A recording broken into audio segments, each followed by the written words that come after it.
मुझे यह तो नहीं पता कि फूहड़ और मैला कुचैला कपड़ा पहनकर वह लड़की हमारे मोहल्ले में कहाँ से आई थी और आकर मोहल्ले में एक टूटी झोपड़ी में रहने लगी थी।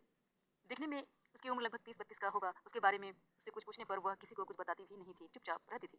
पर वह अपने अच्छे व्यवहार से धीरे धीरे मोहल्ले वालों के दिल में जगह बना लेती है। वह सुबह सुबह उठकर पूरे मोहल्ले वालों के घर के दरवाजे पर जाकर किसी से पूछे बिना ही झाड़ू लगा दिया करती थी और उसके बदले में वह किसी से कुछ भी नहीं मांगती थी। पर लोग उसके काम के बदले में उसे कुछ खाने के लिए खाना और कुछ पैसा जरूर दिया करते थे।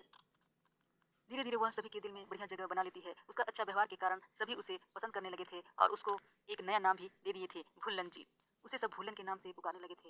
इस नाम से पुकारने पर वह सुन भी लिया करती थी, मानो जैसे उसका यह नाम पहले से ही था।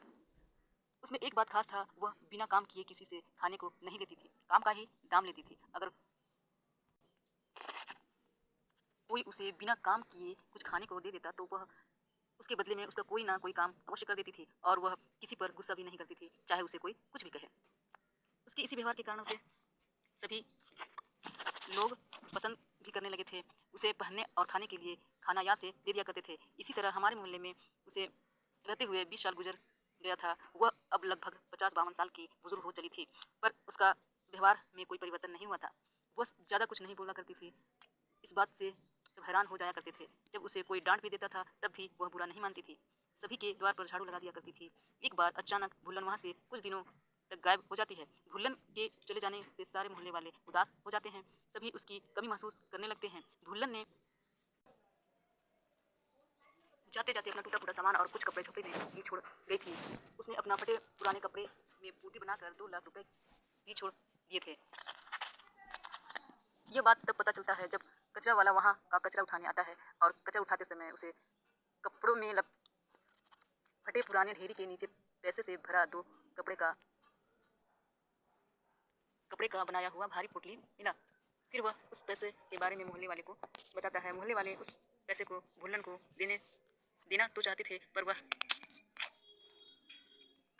इन पैसों का क्या करेगी। इसके तो कोई सगा संबंधी भी नहीं थे और वह खुद भी ज़्यादा समझदार नहीं थी कि इन पैसों का सही इस्तेमाल करते, इसलिए उसकी तरफ से छोटा सा मंदिर बनाना चाहते थे। एक दिन जब मैं किसी काम से मार्केट गई और वहाँ अचानक से भुल्लन को एक मंदिर में के पास झाड़ू लगाते हुए देखी और मैं उसे देखकर खुश हो गई। उसे देखकर मुझे ऐसा लगा था जैसे कोई अपना मिल गया हो।